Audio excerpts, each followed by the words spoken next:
नमस्कार बंधू भगिनींनो, आपल्या सगळ्यांचं सहर्ष स्वागत आहे स्वास्यकम या माझ्या चॅनलवर। आज आपल्या सगळ्यांनाच माहिती आहे गणपती बाप्पाचं सगळ्यांच्याच घरी आगमन झालेलं आहे। माझ्याही घरी गणपती बाप्पाचं आगमन झालेलं आहे, त्यामुळे मी काल व्हिडिओ बनवू शकले नाही। तर आज मी आपल्यासाठी संपूर्ण चातुर्मास याच्यातील पुढील विवरण घेऊन आलेले आहे। त्याआधी आपण देवाला नैवेद्य अर्पण करूया।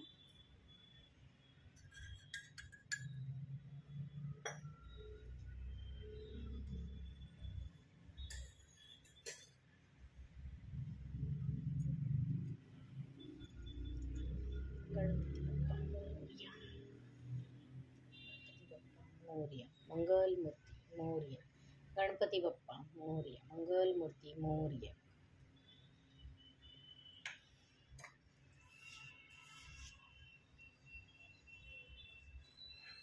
संपूर्ण चातुर्मास हे एका प्रकारे आपल्याला आयुष्यामध्ये कसं जगायचं आहे किंवा काही गोष्टीची आपल्याला कल्पना नसते, ज्या लोकांना त्याच्याबद्दल काही माहिती नाही आहे त्या सगळ्यांसाठीच हा व्हिडिओ नक्कीच खूप कामी येईल। संपूर्ण चातुर्मास या पुस्तकामध्ये बऱ्याच साऱ्या अशा गोष्टी आहेत ज्या लोकांना माहीत नाही आहेत, तर त्या नक्कीच त्यांना या पुस्तकाद्वारे माहिती होतील। आजचं आपलं जे संपूर्ण चातुर्मास याच्यातील विवरण आहे ते आहे पुराणे। श्री गणेशाय नमः, श्री सरस्वतीभ्यो नमः। एकूण 18 पुराणे आहेत, ती पुढील प्रमाणे: ब्रह्मपुराण, पद्मपुराण, विष्णुपुराण, शिवपुराण, भागवत पुराण, नारद पुराण, मार्कंडेय पुराण, अग्निपुराण, भविष्यपुराण, ब्रह्मवैवर्त पुराण, लिंगपुराण, वराह पुराण, स्कंद पुराण, वामन पुराण, कूर्म पुराण, मत्स्य पुराण, गरुड पुराण, ब्रह्मांड पुराण। या पुराणातील विचार भगवंतांशी एकरूपता प्राप्त करून देतात। भागवत पुराणाच्या अध्ययनाने विश्वातील प्रत्येक कणाकणाबद्दल प्रेम निर्माण होते। यानंतर आहेत ब्रह्मसूत्र।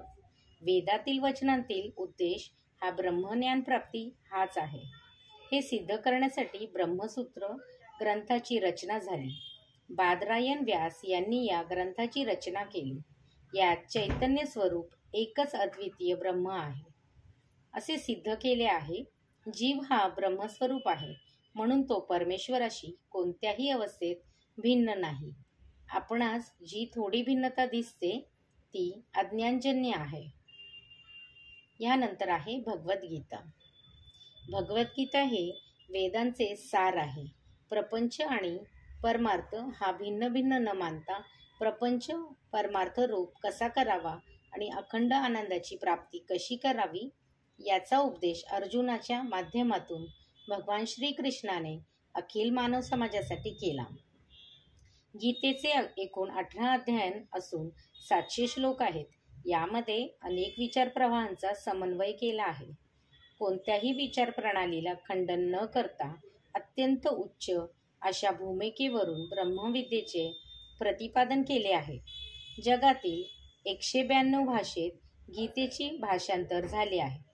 भारतातील 34 भाषेतून गीतेची 1412 भाषांतरे झाली आहेत। जगातील सर्व देश गीतेचे तत्वज्ञान जाणून घेण्याचा प्रयत्न करत आहेत। अनेक संशोधन गीतेचे सखोल चिंतन करत आहेत। सर्व जगात गीता लोकप्रिय झाली आहे। आपणही गीतेचे वाचन, चिंतन, मनन अवश्य करावे, म्हणजे आपल्या व्यक्तिमत्वाचा पूर्ण विकास होईल। यानंतर आहे उपासना। उपासना शब्दाचा अर्थ जवळ बसणे असा आहे। आसन। उपासनेचे विषय अनेक असतात, परंतु सत तत्वाची उपासना झाली पाहिजे। सत म्हणजे ज्याचा कधीही नाश होत नाही, जे सर्वत्र विद्यमान आहे असे तत्व। त्या सत्तत्वामुळे उत्पत्ती, स्थिती आणि लय होतो, परंतु ते सत्तत्व उत्पत्ती, स्थिती आणि नाशरहित आहे।